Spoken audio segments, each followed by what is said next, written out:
This video I'm finally going to be repotting my Yamadori Literati Hawthorn bonsai. I'm super excited to see what's going to happen because I'm going to try and impart this kind of angle. It might be awkward because there's a tricky root. Let's see how it goes. How's it all going? I hope you're doing well.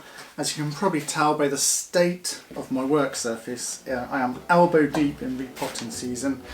And as if that wasn't enough, I'm also full of a cold, so excuse me if I'm coughing and sounding a bit nasal, a bit wheezy. I'm suffering. Alright, super excited about this. Right, I'm going to start by carefully pulling back the top of the soil. Let's see what we've got to work with then.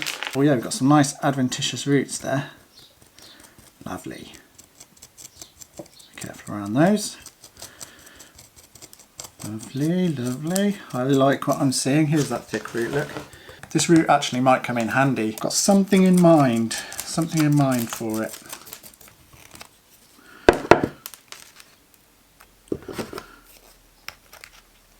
Right, let's see about getting this tree out of the pot then, shall we?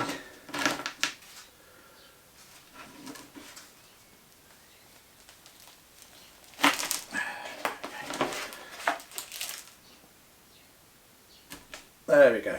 Right, that's pretty much spot on, more or less. So yeah, to achieve this angle, I'm going to have to take a fair amount off the bottom here, and I'm also going to need to reduce this soil down, and then hopefully we'll end up with a fairly compact root system. To make it easier for me to get this angle, I'm going to try to orient the tree perpendicular to the angle that I want. I just need a level base, and I'm going to start at the base because that's going to make it much easier for me to prop the tree up. I should really start at the top because that's where I need to do the most work, but if I start at the base, it's just going to make life a little bit easier moving forward. So ordinarily I'd get my scraper and I'd rip through this, but with it being an older tree, Yamadori and a Hawthorn, I'm going to go a little bit easier on these roots. So some of these thicker crossing roots, I don't know how much fine roots attached to them, so I'm not going to cut them just yet. But where I've got finer ones that I can tell, I will clip those, try and move them out of the way a little bit. So the root system on this Hawthorn is way better than the other Hawthorns I've repotted so far. I don't need to be too precious. We've got loads of beautiful roots to work with. Got some of these longer sections back to feeder roots. Going to make it a bit easier for me to see what's going on. Yeah, so we're starting to hit some thicker structural pieces now. So that's telling me to stop here and we'll come down from the top. Just means that everything's just that little bit more stable now. It's not freestanding obviously, but it's just a little bit less wobbly. Although I'm trying to reduce how much root I cut off this, I do know that a root that's just pointing straight up in the air has no use whatsoever. That's a tie down wire there.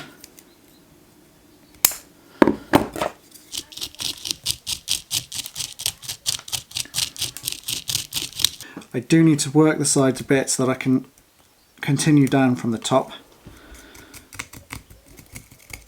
I do have quite a lot of the roots coming from the top entangled around the sides, so I'm going to have to do something around here. This root that's coming all the way backwards back into the root ball, it's going underneath, and it's also tangling with some of the other bits and bobs. I'm going to cut this piece back. I've identified some secondary pieces. We've got one here, there's one just down there. If I cut it back to that piece there,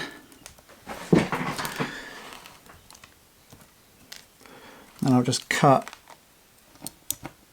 it out as well. I have actually reached a pretty big decision, and I'm going to cut back an awkward root that's coming out here and looping all the way back round the root ball. We've got, if I just part some of these roots, this root comes from down here, it's looping all the way around, comes all the way out to here, and then it just divides into loads of other secondaries, and it's just going to be really awkward. The tree's never going to have as much energy as it's got now, so I might as well be bold and cut back to this nice piece here. Carefully pull those fine ones out.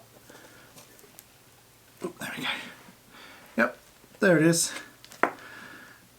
Transition to this one, and hopefully we'll get more developed from that cut end as well. Now that has in fact revealed another one that's kind of doing a similar thing. This one's actually being girdled by a root coming across it.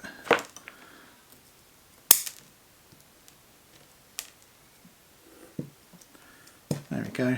So I've freed it, it's no longer being girdled. And because it doesn't really have much in the way of secondary roots to cut back to, I am actually going to leave that one and keep that root mass intact.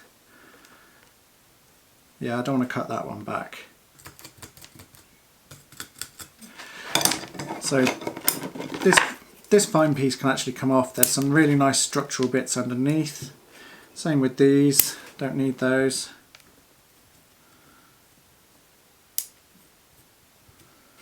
Although I don't feel the need to create a stunning maple-esque nabari, I am going to sort out these roots that are crossing over that nice structural piece. There we go, that's a bit better. Now I know what's happening at the top here and how much root we've got to work with, I'm going to come back under here, take a little bit more height out of here, but first I am going to remove this root because it's just ridiculous. Right, so the level plane that I want to establish is something like this. We've got some structural pieces here, look. They're really making it hard for me to reduce it any further. It's interesting, where I've used organic fertiliser that's sat on top of the soil, the roots have started low in the root ball and they've actually migrated upwards. It's really interesting, that. So these pissy little bits off. Actually that can come off in the end.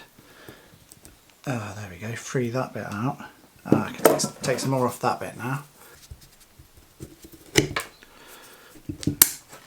Just going to investigate what I can do with this chunk of wood here, because that is going to be my limit.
I've dealt with the awkward root at the bottom of the trunk there, and I've done all the root work that I'm going to do at this point, so now it's pot choice.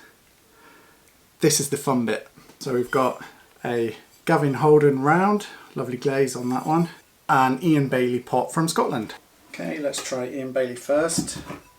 There is a preferred front on this pot, I can't remember where it is, but let's just eye it up for size to begin with.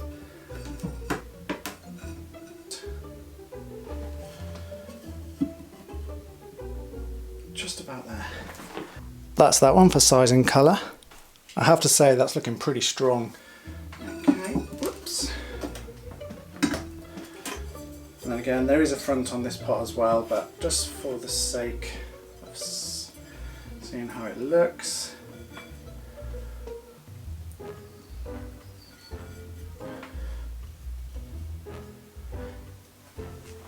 Okay, let me know what you think about that one. So that glaze is going to work well with the fall colour as well as the fruit. I'm super interested to know what you would do. Let me know down in the comments. But I've made a decision, and my decision is I'm going with this one, folks. I really like the way the colour pops. I think it's going to work really well. But mostly I find this, even though we've got a large lean going on and a bit of visual stability would help the design, I feel that this drum is too chunky, basically. I think it's too visually heavy for the tree. We need something with stability because of the lean, but it's, you know, it's very elegant, the lines, it's a slender trunk, and then we've got this big shoe on that looks really clunky. I think this one just works a bit better. Would you have gone the other way? Let me know.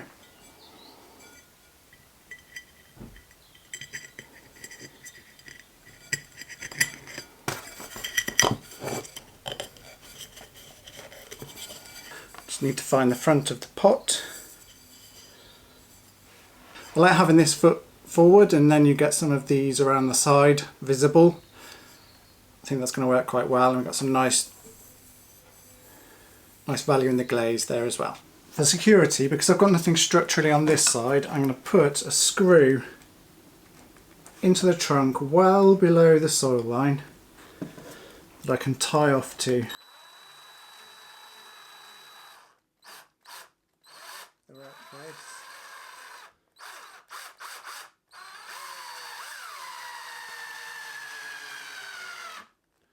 And then I'll also put a wire over this structural piece here. I'll push some holes in, and then another wire over this structural piece here. And with the screw, that's going to keep everything nice and secure.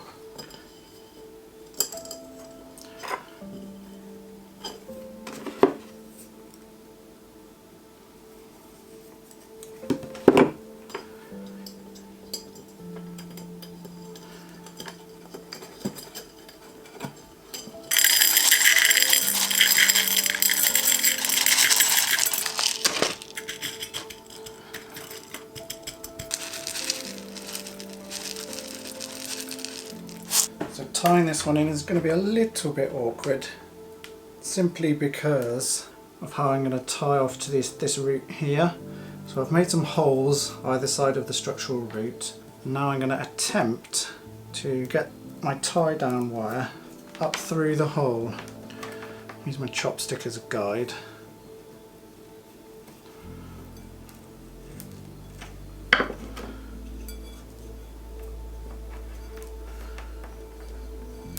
There's that one, and then I've got just a piece of bamboo to guide this second bit of wire.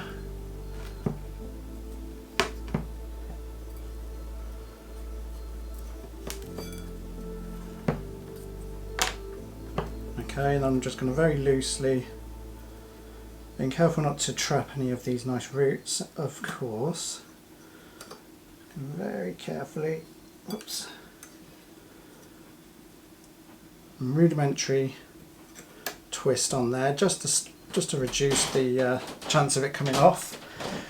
And then I'm going to repeat the same on this side, but it's a bit easier because the holes are larger.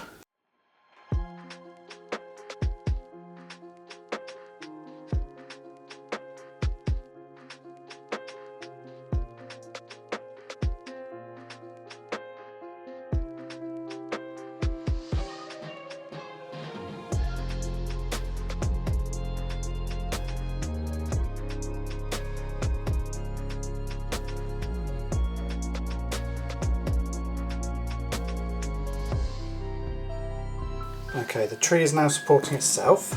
Right, I'm going to start sorting some of these roots now.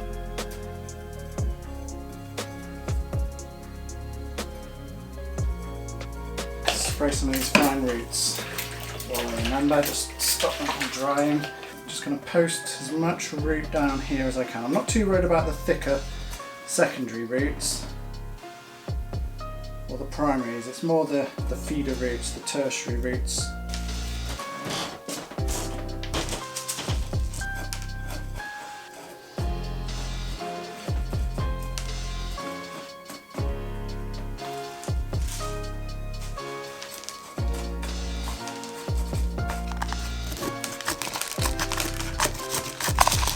Just with a nice fine chopstick, I'm posting substrate down the sides there.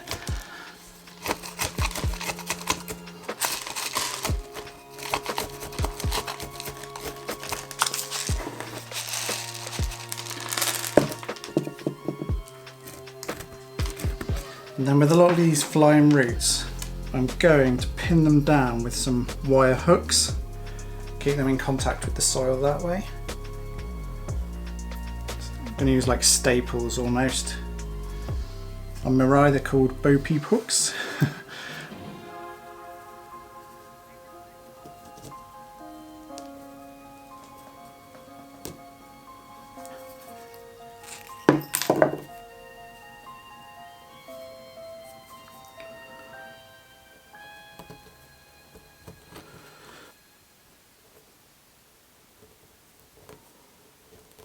And some of these flyaway roots, I'm not going to pin all of them down, just cut any upward facing ones back.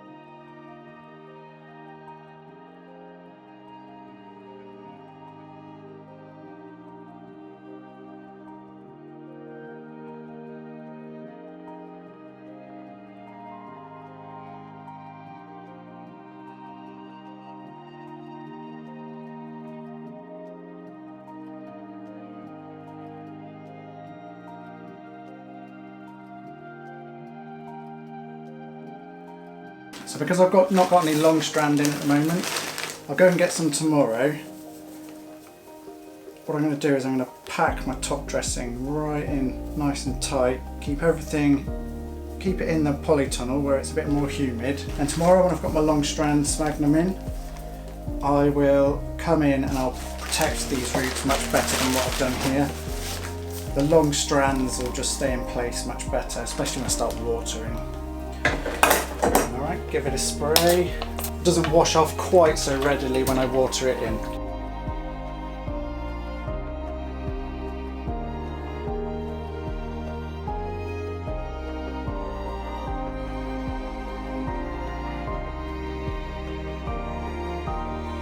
YouTube, I hope you enjoyed this video. Let me know what you think of the format. I'd be really interested to know your thoughts. It really helps the channel out if you could drop a like and check if you're subscribed. Sometimes you might think you're subscribed when actually you're not, and it really helps support the channel, so I'd really appreciate it. Thanks for watching.